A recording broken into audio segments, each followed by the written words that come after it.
Olá, meus amigos do YouTube, sejam bem-vindos a mais um vídeo da série de vídeos sobre dor crônica. Para o vídeo de hoje, nós vamos começar essa série falando sobre educação em dor. E para esse primeiro vídeo, eu convidei o Dr. Rafael, que é fisioterapeuta e tem ampla experiência com pacientes de diversas dores crônicas. Rafael, se apresenta um pouquinho melhor para a gente? Claro, Simone. Bom, eu sou fisioterapeuta de formação, tenho especialização em fisioterapia musculoesquelética pelo Hospital das Clínicas, da Faculdade de Medicina da USP, mestrado e doutorado em neurociência da dor pela USP e atualmente também tenho MBA em Health Tech pela FIAP. Hoje eu atuo como pesquisador, especialista em dor musculoesquelética na USP e também sou CEO e cofundador de duas startups para pessoas com dor musculoesquelética. Rafael, muito legal essas startups. Eu cheguei a dar uma olhadinha no Instagram, em alguns podcasts. Na verdade, eu te encontrei pelo YouTube procurando sobre mecanismos de dor, né? Que eu, como Uhum. paciente, queria entender. São três mecanismos de dor, né? A gente vai falar um pouquinho melhor. Conta um pouquinho melhor desses projetos. São voltados para paciente, para profissional de saúde. É, eu e meus sócios, né, a gente começou em 2019 com o primeiro projeto, que é uma EdTech, uma startup com soluções de educação e tecnologia, no caso, para fisioterapeutas da nossa área, da área da musculoesquelética, com o objetivo de tentar endereçar o problema da dor, mas pelo prisma da educação. Que no Brasil, as condições musculoesqueléticas, elas são não só as principais fontes de incapacidade no país, mas também a dor de coluna, que é a nossa doença mais prevalente e incapacitante, é a doença mais cara do nosso país. E hoje, as pessoas com dor no Brasil são muito mal endereçadas no que diz respeito a tratamento dentro do sistema de saúde. Dentre as opções de tratamento que tem disponíveis para pessoas com dor musculoesquelética, a fisioterapia, por exemplo, é uma das mais custo-efetivas. O grande problema é que os fisioterapeutas no Brasil, eles não só estão dispersos de forma assimétrica pelo país, né, 60% deles estão na região sudeste, 40% em São Paulo, como também no Brasil entregam um cuidado de péssima qualidade. Tem alguns trabalhos mostrando que 85% dos fisioterapeutas brasileiros entregam para seus pacientes tratamentos que comprovadamente não funcionam. Então a gente começou com a EdTech para tentar endereçar a qualidade do cuidado que estava sendo prestado para pessoas com dor pelo prisma da educação, tentando capacitar o maior número possível de fisioterapeutas, né, ao longo do tempo. A gente ia nesse processo, né, a gente começou a perceber que os assuntos que a gente falava também eram de interesse de outros profissionais, inclusive pacientes. Que foi o teu caso, né, acabou caindo em alguns dos nossos canais de produção de conteúdo, buscando assuntos relacionados à dor.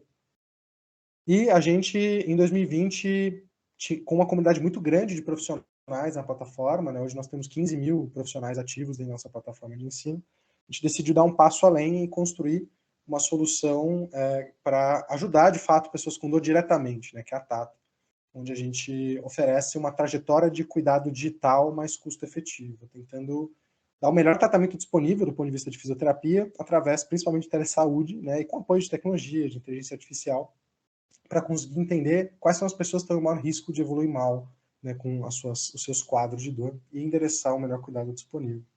Então hoje a gente acaba atacando essas duas pontas, né, tentando melhorar a qualidade do cuidado, capacitando o maior número possível de profissionais da fisioterapia musculoesquelética no Brasil, e também tentando dar acesso a tratamentos de qualidade mais custo-efetivos para quem precisa de apoio, né, com relação a isso.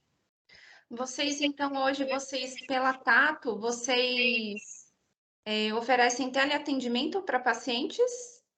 A gente oferece uma trajetória de cuidado digital de ponta a ponta, né? Então, hoje, nossos clientes são operadores de saúde, principalmente, autogestoras, e nós trabalhamos junto aos programas de atenção primária à saúde das operadoras e autogestoras, construindo linhas de cuidado de dor musculoesquelética.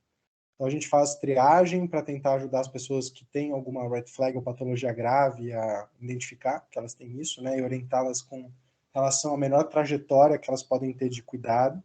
A gente faz o processo de telereabilitação e também faz a gestão de cuidado, né, desses pacientes, acompanhando esses pacientes, passando, né, enfim, educação, a promoção de saúde e coisas assíncronas para esses pacientes fazerem, para que a gente possa conseguir acompanhar o maior número de pessoas possível também, além de fazer a telereabilitação. Então, o nosso objetivo não só é dar acesso a um tratamento mais efetivo, mas também reduzir tratamentos e exames necessários, principalmente cirurgias. né, que não têm necessidade de ser indicadas, mas comumente são prescritas para esses pacientes. Muito bom. Infelizmente, hoje, eu como paciente, né, eu tive bastante experiência em profissionais que não têm o conhecimento da dor, né? Muitos deles nem sabem que tem 3 mecanismos de dor, né? Então, assim, por eu ser profissional de saúde, acho que deu um pouquinho de ressonância, né? Não, não, Não. aqui não. Então, por eu ser profissional de saúde, eu sempre pensei comigo, né? Eu sou paciente de dor crônica e eu sempre pensei quando eu vou num profissional e me frustro, eu sempre penso, né? Eu não vou desistir, eu só não encontrei o profissional que realmente entende. E eu acho que por eu ser profissional de saúde, conseguir buscar o conhecimento, isso foi importante para eu conseguir encontrar um caminho para que eu fique bem, né? E, inclusive, é por isso que eu tive a ideia de fazer esses vídeos. Então, a nossa missão hoje é conscientizar tanto os pacientes quanto os profissionais de saúde. E Legal. vai um pouco de encontro com seus projetos, né? Com certeza, com certeza. Eu acho que, no final das contas, esse é um problema populacional. E para problemas populacionais, nada que seja pontual resolve esse problema, né? Óbvio que existem diversos níveis de atuação. Dentro do nível de consultório, de tratamento individual, as pessoas precisam receber o tratamento mais custo-efetivo possível, né? Mas a gente não muda esse cenário se não for por educação em massa e por uma mudança de entendimento do que é a dor, do ponto de vista, né, dos profissionais e dos pacientes com essas condições. Muito bom. Bom, Rafael, vamos começar com as perguntas? Claro. Primeira pergunta: qual o papel dos profissionais de saúde no tratamento das dores crônicas? Eu acho que é papel de todo profissional de saúde fazer a promoção de saúde, né? Ou dar melhores informações para os pacientes sobre, pelo menos, qual profissional eles deveriam buscar. Eu tive uma experiência interessante recentemente dando aula numa pós-multiprofissional que eu dou de dor no Einstein, onde eu dou algumas aulas ali e uma delas é de dor no esporte, né? E assim, pouquíssimos profissionais da turma trabalham com dor especificamente em populações que praticam atividade física ou atletas. Mas o que ficou claro, assim, foi um comentário da turma até, foi que entender melhor sobre a dor no esporte vai permitir com que eles deem melhores conselhos para aquelas pessoas que, por exemplo, podem ter alguma queixa né, relacionada ao esporte. Antes eles davam aquele conselho generalista, do tipo, olha, é melhor parar, por exemplo, de treinar, porque se está doendo é porque você está fazendo algo errado. Então, no final das contas, eu acho que o entendimento melhor sobre o que é a dor ajuda, no geral, não só a população, mas profissionais de saúde a darem melhores conselhos, inclusive encaminhar quando necessário ou não encaminhar, né? Porque, apesar de não ser recomendado que pessoas com dor musculoesquelética ou dor crônica como um todo vão a profissionais especialistas como primeiro contato, essa é a realidade do nosso país. Aqui no Brasil, 60% dos pacientes com dor crônica vão a profissionais especialistas como primeiro contato. E muito disso acontece porque outros profissionais de saúde encaminham para profissionais especialistas, né? O que acaba gerando uma cascata de eventos que a gente sabe que é negativa para o sistema. Então, enfim, eu acho que promoção de saúde é uma etapa fundamental. E para você promover bem saúde, você precisa ter um mínimo entendimento do que é uma condição, né? Assim como a gente faz com diabetes, hipertensão, as pessoas têm que ter um mínimo entendimento do que é dor. Muito bom, eu penso igual. Tanto é que em março a gente fez aqui para o meu canal vídeos sobre o Dia do Rim, né? Onde a gente queria conscientizar que, mesmo não sendo especialista em rim, todos os profissionais devem saber, ter um conhecimento mínimo para saber prevenir a doença renal, né? E no caso da dor, é mais ou menos igual, né? Todos os profissionais, seja médico, fisioterapeuta, nutricionista, educador físico, enfim, a gente tem que ter um mínimo de conhecimento sobre a dor crônica para saber direcionar nossos pacientes, né? Isso, com certeza. Rafael, eu gostaria que você falasse um pouquinho também sobre a questão da dor crônica não ser uma, mas várias doenças. A dor, ela normalmente é entendida desde que ela começou a ser proposta dessa forma, né? Isso foi mais ou menos em 1811, como quando uma hipótese chamada teoria da especificidade foi proposta por Charles Bell, ela começou a ser entendida, na verdade, pela comunidade científica como um sinal de uma alteração no corpo. Ela começou a ser entendida, na verdade, como, na verdade, meramente um sinal de que tinha algo errado no corpo ou uma lesão no corpo. Isso ganhou força na comunidade científica e, ao longo dos últimos 200 anos, isso acabou virando o que a gente conhece como modelo biomédico. que é a ideia de que a lesão é um sinal de doença, um sinal de lesão específica, né? A dor específica é um sinal de lesão. E esse entendimento fez com que a dor fosse, na verdade, tratada como algo homogêneo, quando ela é, de fato, as pessoas que têm dor são heterogêneas, né? As condições dolorosas são muito heterogêneas.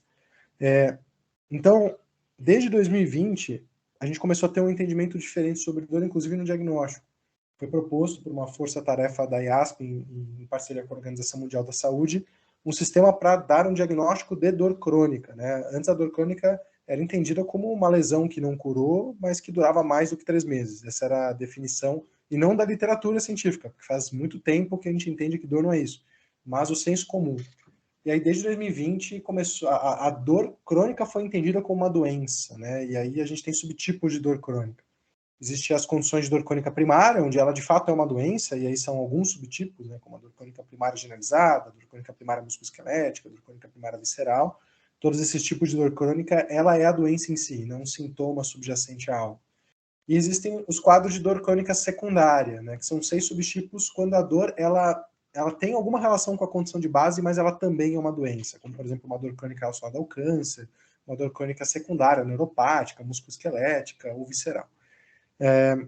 Então, cada subtipo de dor, principalmente crônica, é muito individual. Os mecanismos de dor vão ser únicos, os fatores associados também, e as intervenções que vão fazer sentido para essas classificações, né, e para esses tipos de dor também vão ser diferentes. Então, ouso dizer que a gente, na verdade, senso comum, por entendimento de que dor era simplesmente sinal de uma lesão ou de uma doença no corpo, tratou dor como se fosse uma coisa única, como uma coisa igual. Mas, de fato, é uma experiência complexa, né? E a gente tem muita heterogeneidade sobre o que faz doer e o que faz as pessoas continuarem a ter dor ao longo do tempo. E esse novo diagnóstico é algo bem recente, né, de 2020. Isso já estava sendo discutido há bastante tempo na literatura, mas isso foi tangibilizado num diagnóstico agora no CID-11, que é o Sistema de Classificação Internacional de Doenças, né, a 11ª edição do CID, que já está em vigor, inclusive. Mas esse entendimento de que a dor não é um sinal de lesão e de que você tem... que a dor pessoas com dor, na verdade, são heterogêneas em termos de manifestação clínica, isso não é novo, assim.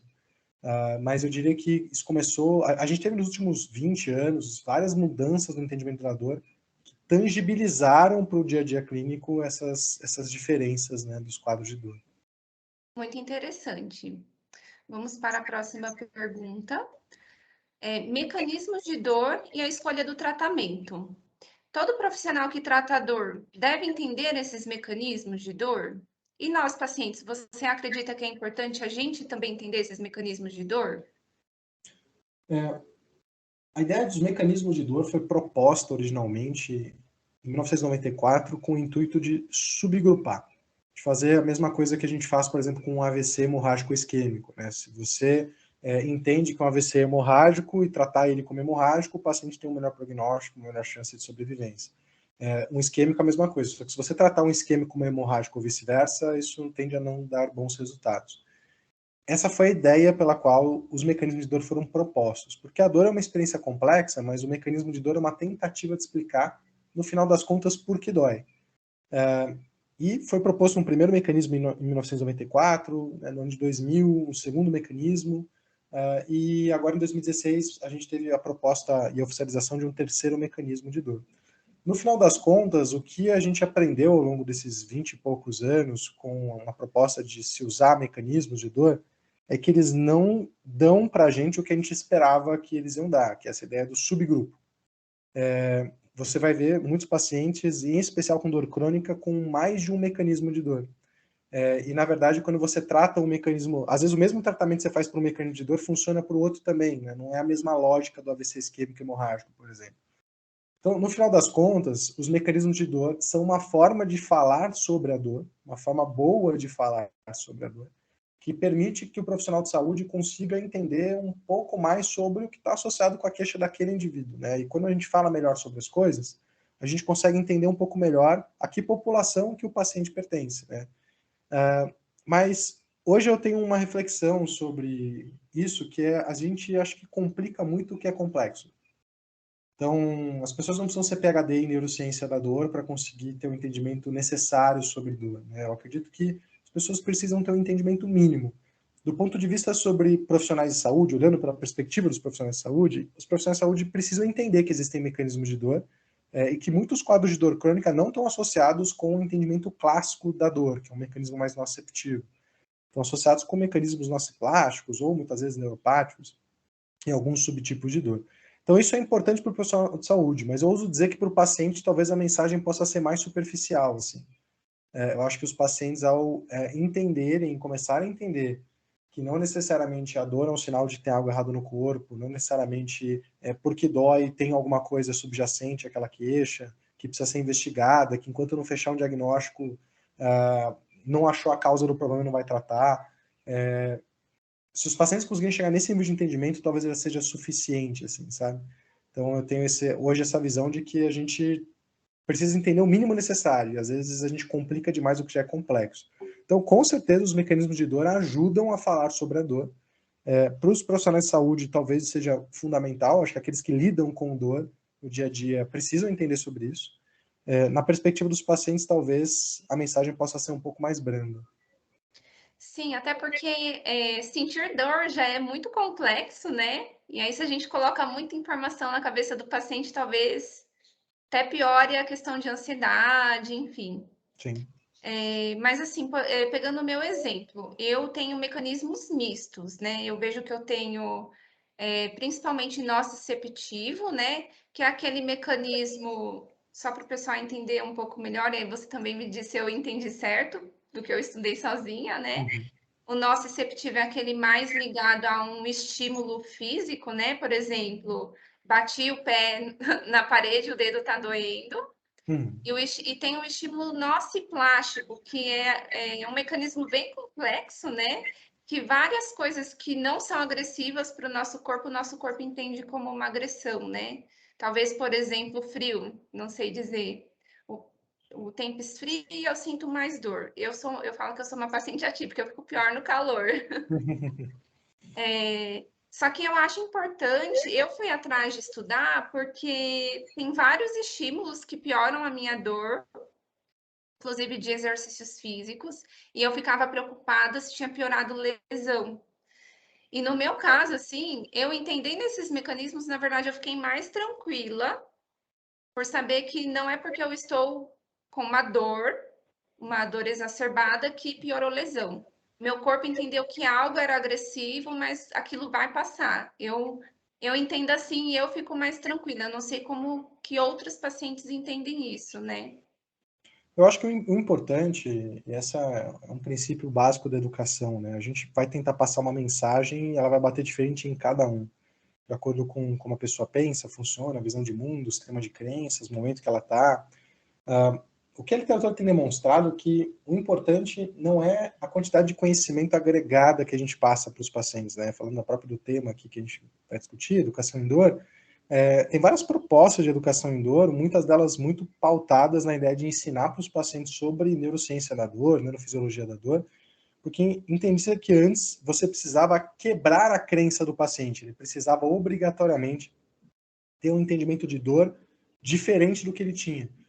E o que a literatura tem demonstrado é que isso não é necessário, na verdade. O ser humano, a cognição humana, ela não é tão racional quanto a gente gostaria, ela é muito emocional, na verdade. E enquanto vão ter algumas pessoas que, para conseguirem ter uma percepção menos ameaçadora sobre a dor, precisam de mais informações, como pareceu o teu caso, muitos pacientes, na verdade, se contentam em ter um entendimento de que está tudo bem, sem precisar aprofundar em cima disso, né, do ponto de vista racional. Então, hoje, né, o que a gente entende é que o papel da educação em dor nos pacientes com dor, no geral, ele é muito relacionado a conseguir reduzir o medo desses pacientes e o nível de catastrofização que eles têm com relação à dor deles. Porque ao fazer com que eles tenham um entendimento diferente sobre o que é dor, sobre o que a dor significa, né, sobre o que acontece quando eles têm dor, esses pacientes conseguem, na verdade, ter nem uma aceitação, não é a palavra, mas eles conseguem, na verdade, ter Um se expor um mais, né? acolhimento. Isso, né? Para alguns pacientes, por exemplo, a proteção excessiva por achar que a dor é algo muito ameaçador faz com que eles comecem a evitar várias atividades, modulem a vida deles como um todo, e isso gera muita incapacidade. Então, para esses casos, por exemplo, o entendimento de que a dor não é tão ameaçadora faz com que eles se exponham mais a coisas que antes eles não faziam por conta, né, do entendimento ameaçador sobre a dor. Em contrapartida, vão ter outros pacientes que têm uma dor, por exemplo, realmente contínua e sofrem muito com essa dor. E às vezes, por mais que a dor não module ou não mude, o entendimento de que aquilo não é tão ameaçador faz com que a pessoa consiga aceitar e lidar melhor com aquela dor. O grande problema da dor parece ser a percepção de perigo associada a ela, né? Como ela é uma emoção, uma experiência aversiva que foi associada por muito tempo a uma ameaça, a algo errado no corpo. O que acaba acontecendo quando as pessoas têm dor crônica é que elas mantêm esse padrão de pensamento, mas por uma dor que não sinaliza o que está acontecendo no corpo, né? Não é a mesma lógica de que você pisou num prego e dói, assim. A pessoa fica com uma dor o tempo todo, né, que ela não consegue explicar o motivo, mas ela acha que algo errado está acontecendo. Isso é o problema. Então, eu acho que, no final das contas, as pessoas vão ser diferentes com relação a quanta informação elas precisam para conseguir chegar nesse nível de menos percepção de ameaça, né? Acho que esse é o ponto. Eu achei muito legal isso. Talvez eu precise mais da informação por ser da área da ciência, né? E agora com a sua fala, eu lembrei que quando eu comecei a ter dor no ombro esquerdo, assim, a dor era enorme. E aí eu fui num médico, ele me pediu uma ressonância para ver se já não estava no ponto de estar rompendo, né? O que que aconteceu? Eu fiquei desesperada. Chorei, chorei, falei, pronto, já tenho dor e agora ganhei uma lesão no ombro. Então, acho que é muito mais essa questão do emocional e do paciente ter um profissional de saúde em quem ele confie, né? Do que entender necessariamente a complexidade que a dor é, né? Sim, sim. Eu acho que, de novo, tem um papel que é o da evidência, de mostrar o que acontece na média quando você faz uma intervenção, e se aquilo na média é melhor do que não fazer nada, de outras coisas. E tem a perspectiva do indivíduo, né? Eu acho que o que a gente está discutindo aqui, por exemplo, é uma perspectiva do indivíduo. No teu caso, foi necessário, é necessário ter um nível maior de entendimento. Eu também funciono da mesma forma. Mas muitos pacientes, na verdade, de conseguir ter um acolhimento, ou de conseguir, mesmo que sem entender muito bem por quê, desenvolver uma percepção de baixa ameaça com relação à dor já é suficiente. Mesmo que ela não tenha um entendimento lógico e consiga falar o porquê que aquilo é ou não é assim. Então, eu acho que é interessante isso, porque, no final das contas, hoje a gente teve muitas pesquisas com relação à educação em dor mais pautada em neurofisiologia, numa explicação lógica, racional, e hoje o que a gente entende é que isso, na verdade, é uma forma, mas não é a única que gera efeito, né, benéfico nas pessoas. Muito bom. Rafael, pegando o gancho disso que a gente acabou de falar do paciente ter um profissional de saúde para se sentir acolhido, né? Eu queria que você falasse um pouco para a gente da decisão compartilhada e do autocuidado do paciente na prática. Legal. Eu vou até inverter e começar a falar do segundo ponto primeiro, que eu acho que tem um pouco de sentido, dá para falar do primeiro depois mais fácil. Hoje, dor crônica é considerada uma doença crônica não transmissível. E a mesma lógica que se aplica a qualquer outro quadro de doença crônica não transmissível também se aplica à dor crônica, seja ela musculoesquelética ou não. Então, quando a gente olha para uma doença como diabetes, dislipidemia, hipertensão, acho que todo mundo concorda que o tratamento para essas condições não é tratar, por exemplo, um pico glicêmico num pronto atendimento, né? O paciente com pico glicêmico vai no pronto atendimento, toma insulina e pronto, tratamos. Acho que ninguém acha que isso é um tratamento, né? É de assim, comum entendimento que um bom tratamento de um paciente com diabetes, por exemplo, envolve educação, envolve ele ter um conhecimento sobre o que é a doença dele, envolve sim você usar intervenções evidenciadas para lidar com aquilo, como por exemplo, né, o uso de insulina. Envolve mudanças comportamentais de estilo de vida, a pessoa aprender a comer diferente, a pessoa aprender a praticar atividade física. E, assim, qualquer profissional ou até leigo entende que o tratamento de diabetes envolve tudo isso. Quando a gente entende que a dor também é uma condição, principalmente quando crônica, não transmissível, uma doença crônica não transmissível, isso implica que a mesma lógica se aplica, né? Então, o tratamento para dor crônica não é você ir medicar um paciente no pronto-socorro que está com pico de dor. Não é dar um analgésico para ele, não é dar uma cartela de anti-inflamatório. O tratamento para um paciente como esse, ele precisa de educação. Envolve o uso, sim, de intervenções custo-efetivas e efetivas, né, para esse paciente, para o quadro dele, mas envolve o paciente assumir o controle sobre o manejo da sua condição. Afinal, é uma doença crônica com um prognóstico normalmente longo, né? Ou seja, o paciente vai conviver com isso. E ele precisa entender como lidar com isso, ele precisa entender o que ele tem, ele precisa mudar hábitos, mudar comportamentos, e isso é um bom tratamento para dor. A maior parte dos quadros de dor crônica se caracteriza por surtos e remissões, quase 70%. Ou seja, o paciente vai ter um surto, vai ter uma dor, depois ele melhora, depois ele vai ter outra, e é o mesmo quadro, é a mesma doença, por assim dizer. Então, hoje o entendimento com relação ao que é um bom tratamento para dor é isso, um tratamento que empodera o paciente para assumir o controle da própria condição. Isso tem tudo a ver com o cuidado centrado na pessoa e com a decisão compartilhada. Quando a gente entende que o papel, na verdade, que o tratamento para dor crônica é esse, também fica claro que o papel do profissional de saúde não é ser aquele profissional hierárquico que decide o que é melhor para o paciente sozinho e cascateia isso para o paciente. Se o que o paciente vai fazer depende dele, ele que vai ter que assumir o contato, acho que a gente está muito mais para um consultor, né, do caso, do que para uma pessoa vertical que vai mandar o que o paciente tem que fazer. E o paciente tomar essas decisões junto com o profissional, entender as opções que ele tem, tomar a decisão junto, né, por mais que tenha talvez uma opção que não é tão boa quanto outra, aquela opção encaixa na vida dele e ele consegue seguir sozinho com aquilo. Isso é de fundamental importância para que os pacientes consigam ter esse automanejo das suas condições.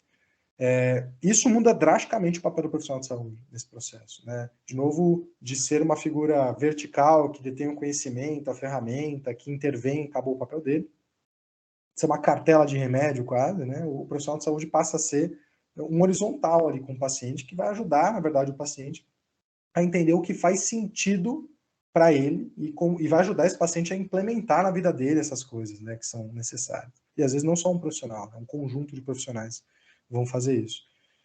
E eu acho que serve para qualquer coisa. Sempre que você tiver como premissa um tratamento que não é internar um paciente numa UTI e dar algo na veia dele, você precisa de um cuidado centrado na pessoa e você precisa que as decisões sejam feitas de forma compartilhada, porque afinal é ele que vai dar seguimento ao manejo da condição dele. Muito bom. E isso que você falou da dor em alguns momentos exacerbar, a ciência mostra para gente que pacientes que têm dor crônica, a doença ela tem essa oscilação mesmo, não existe uma cura para a dor crônica. Depende, de novo, do tipo de dor crônica, né? Se a gente estiver falando, por exemplo, de dores crônicas primárias, dependendo do tipo de dor, algumas condições vão ter um prognóstico. Por exemplo, usar a fibromialgia como uma condição. Ela tem mecanismos fisiopatológicos próprios. É um sistema de dor que funciona diferente naquela pessoa. Então, ela não tem cura, ela tem controle. Então, nesse caso, uma pessoa que tem um Só o bom. diabetes, né? Tem controle, não tem Exato. cura. E a pessoa pode viver sem dor, ou assim, com poucos escapes de dor, ou né, crises de dor ao longo do tempo, muito bem. Mas ela precisa exercer controle sobre essa condição. Outras condições podem ter cura. Por exemplo, uma dor crônica secundária relacionada ao câncer vai ter o seu pico de ativação, vai exercer mais sintomas, enquanto o paciente estivesse ali em tratamento da sua condição de base. Uma vez que a condição de base seja manejada, esse paciente pode apresentar uma evolução boa do quadro de dor crônica dele. Então depende, né? Depende do caso. A gente sempre vai usar intervenções que vão ajudar o paciente, vão ser custo-efetivas e efetivas para ajudar o paciente a lidar com o que é importante para ele, que no caso de dor é sempre dor e função. Mas em alguns casos, ele vai ter controle sobre a melhora do quadro de dor e o quanto aquilo incapacita ele. Em outros casos, a gente vai poder buscar a cura ao olhar para a condição de base. Então, varia nesse caso. Entendi. São várias dores aí, fica difícil dar uma resposta generalista. Generalizar, né? Com certeza. Bom, então vamos para a última pergunta. Rafael, quais são os maiores desafios no tratamento das dores crônicas? Bom, eu acho que o primeiro passo é os profissionais de saúde falarem uma mesma linguagem sobre dor. Hoje a gente tem várias visões diferentes, às vezes dentro de uma própria profissão. No meu caso da fisioterapia, por exemplo, você vai ter diferentes profissionais que vão usar visões de métodos ou de conceitos para tentar falar o que o paciente tem, o que está associado com a dor dele, né? Como quiropraxia, osteopatia, e na verdade essas visões não estão alinhadas com o entendimento científico do que é a dor. Então, acho que o primeiro ponto é que os profissionais de saúde precisam falar uma língua comum sobre o que é dor, e essa língua comum a gente chama de ciência moderna da dor, que é o nosso melhor entendimento sobre o que é a dor, quais são os fatores associados com ela acontecer e continuar em alguns casos, e por que os pacientes melhoram, quais são as melhores intervenções associadas com a melhora dos pacientes. Então, eu diria que o primeiro passo é esse, é um grande desafio já, as pessoas falarem uma mesma língua, né? Um segundo passo são os aspectos culturais do senso comum. Hoje, apesar, por exemplo, de não se recomendar fazer exame de imagem para questões de dor musculoesquelética, e muitos profissionais saberem disso, inclusive, o público avalia um profissional, um médico, por exemplo, se ele pede exame, né? Então, se o médico não pede exame, ele é um mau médico. Então, tem coisas que fogem do controle dos profissionais de saúde, né? E aí, quando a gente fala de senso comum, de cultura, é preciso haver um alinhamento, inclusive, com relação às informações que vão ser disponibilizadas para o público. A gente está num país onde o Ministério da Saúde coloca no seu site informações equivocadas sobre dor. Se você for olhar no Ministério da Saúde recomendações de dor de coluna, tem recomendações de repouso, recomendações de tratamentos completamente não adequados, comprovadamente ineficazes. Então, a gente precisa também ter uma mobilização de promoção de saúde como um todo. Porque as pessoas, o senso comum precisa ter esse entendimento diferente do que é dor, para que os tomadores de decisão possam conseguir ter uma visão diferente sobre esse aspecto. Né? Eu tenho hoje a oportunidade de falar diretamente com tomadores de decisão de operadoras de saúde, e o que eles falam, e eles entendem, na verdade, é que apesar da dor musculoesquelética ser realmente um dos maiores problemas que eles têm, eles entendem que é um mal necessário, porque eles não conseguem entender, por exemplo, que as cirurgias não são necessárias. Justamente porque eles não têm o entendimento de que o que é dor e que existem má condutas com relação quando você trata todo mundo como se a dor fosse um sinal de uma lesão no corpo. Então, eu diria que os principais desafios, eu acho que são mudanças no entendimento sistêmico do que é dor, e também mudar, na verdade, como que o sistema de saúde funciona, né? A gente vive uma época onde se fala muito de saúde baseada em valor, porque enquanto, na verdade, o sistema de saúde for remunerado por agir, independente do resultado que ele faça, ou que ele tem, a gente vai continuar com essa cultura do fazer, né? As pessoas os profissionais de saúde, as instituições vão continuar fazendo procedimentos, exames, independente dos pacientes melhorarem ou não. Então, é um sistema complexo, são várias coisas que influenciam, né, em ele funcionar. Eu diria que educação e um entendimento melhor sobre a dor é um alicerce, mas não é o único, né? Talvez a gente tenha que repensar a forma como o sistema de saúde, de fato, lida com essas questões. Sim, eu acho que a nossa própria formação, né? Eu não sei os profissionais que estão se formando recentemente, mas, por exemplo, eu que me formei há 10 anos atrás, a nossa formação era uma formação mais do profissional ser autoritário, né? Essa relação vertical que você comentou no vídeo. E eu acho que muitos médicos acreditam que realmente os exames são necessários, né? E muitas vezes o exame, na verdade, é só mais uma fonte de estresse para o paciente, né? Então, acho que a gente realmente tem um grande desafio aí para conscientizar os colegas profissionais de saúde e também pensar em alguma forma de como contribuir para o sistema como um todo melhorar, né? Com Muito certeza. bom. Bom, Rafael, então a gente vai encerrando por aqui. Gostei muito que você aceitou o meu convite. Muito obrigado por estar aqui. Lembrando o pessoal que está assistindo o vídeo, confiram todos os vídeos da série de vídeos, porque como a gente comentou aqui, o tratamento de dor é multidisciplinar, então não adianta só ir no médico ou só ir no fisioterapeuta. A gente precisa aí procurar vários profissionais para ficar bem, né? Rafael, você gostaria de deixar um recado final para os nossos telespectadores? Bom, prazer aí, né, para quem está nos escutando. Acho que a gente precisa de mais iniciativas divulgando boas informações sobre dor. Isso acho que talvez nunca vai ser suficiente, né? A gente fez uma live há um tempo atrás com a Natália Pasternak, do Fisioterapia, e a gente... Que legal! E ela falou uma coisa muito legal, assim, ela falou, olha, a gente precisa, não precisa estourar a bolha, a gente precisa crescer a bolha. A gente precisa de muita gente falando a mesma coisa que a gente, né? Então, ver projetos divulgando com visões diferentes para públicos diferentes é sempre bom, porque na verdade a torrente de informações é a cultura do fazer, é o entendimento da dor, como a gente já sabe que é. Então a gente precisa de mais gente falando sobre. Acho que fica aí meus parabéns aí pela iniciativa. Obrigada.